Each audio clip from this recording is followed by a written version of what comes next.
Pripremi, ajmo, hop. U Hrvatskoj je od prije nekoliko godina prisutan specifičan sport. Kettlebell ili girije nazivi su preuzeti izvana jer ne postoji hrvatska riječ kojom bi se taj sport mogao nazvati. Najjednostavnije rečeno, girija kao rekvizit, željezna kugla sa ručkom. I ona je služila za vaganje različitih dobara na tržnicama, recimo, jer tad nisu bili mali utezi, nego veći utezi za veće težine. Znači, kad bi ulovili ribu nekakvu na Baltiku i onda bi morali izvagati tu ribu, znači, bili su potrebni veći utezi. Međutim, onda su oni jednostavno krenuli sa tim na nekim svojevrsnim dokazivanjem snage i izdržljivosti i onda su počeli dizati između sebe tu giriju.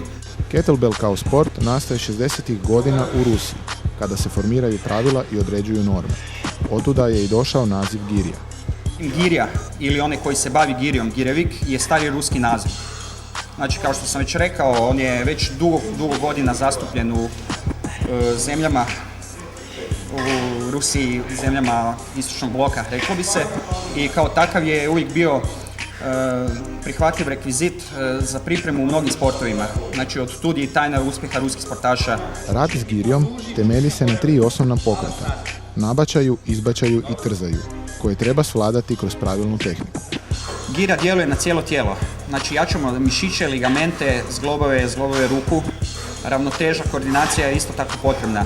Znači, vrlo kompleksan pokret koji nije baš moguće izvesti u teretani na klasičnoj spravi koja dosta izolirajuće djeluje na mišiće. Znači, ovdje vježba izaziva vrlo pogodan, učinkovit efekt na tijelo, pogotovo na lumbalni dio leđa. Neke od prednosti kettlebella leže u njegovoj jednostavnosti, širokoj primjeni i jednostavnoj opremi. Oprema za girije nije komplicirana. Znači, tu su dizačke cipele, služi nam za stabilnost, remen, stabilnost donjeg dijela leđa, magnezi, jednostavno da nam se ruke ne kližu sa gire s ručke. I na kraju bi još spomenuo znojnike, jer nakon određenog vremena znoj počne curiti prema dlanovima i na taj način može nam oslabiti hvat. Zato je dobro i korisno imati znojnike. Ovako, to je to. Kettlebell Team Kuna djeluje u prostorima To Life Fitness centra i za sad okuplja 10-ak članova. No, broj zaljubljenika u girije svakim danom raste. Pa reakcija je otprilike isto kako sam ja imao, ne? Gir je prvo kaj je to, ne? Ja tak malo kad dođete na net, kad malo razgovarate o tome, dobra fora, ne? Znači, ne treba nekakva pretjerana oprema, nije zahtjevan sport i za rekreativno super. Imaju to dečki koji se profesionalno bave s tim, tako da ako neko ima i profesionalne ambicije, ima prigode, ne?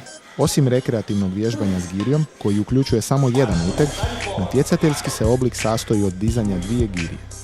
Postoji prvenstvo u Bjelovaru koje organizira Kettlebell Team Bjelovar, a u Zagrebu Girijatrija Zagreb organizira natjecanje u Pisarovini, znači to je više zbog lokacije. Pobjednik se izabire na temelju koeficijenta koji ovisi o težini girije, broju ponavljanja i težini dizača. Prema ovoj federaciji i ovom sustavu bodovanja i odlučivanja pobjednika radi se o izračunu koeficijenta. Znači, težina girje puta broj ponavljanja podijeljena s tjelesnom težinom dizača. Daje određeni koeficijent koji nam govori, znači, u kojoj je on snazi u odnosu na svoju mišićnu masu. Jer ako napravimo i jednaki broj ponavljanja i vi i ja, vjerojatno ćete vi biti bolji jer imate manju kilažu nego ja. Nakon napornog treninga, dečki ne traže okrepu u proteinskim napicima, već za punjenje baterije koriste pravu domaću formulu: čvarke, luk i pivo.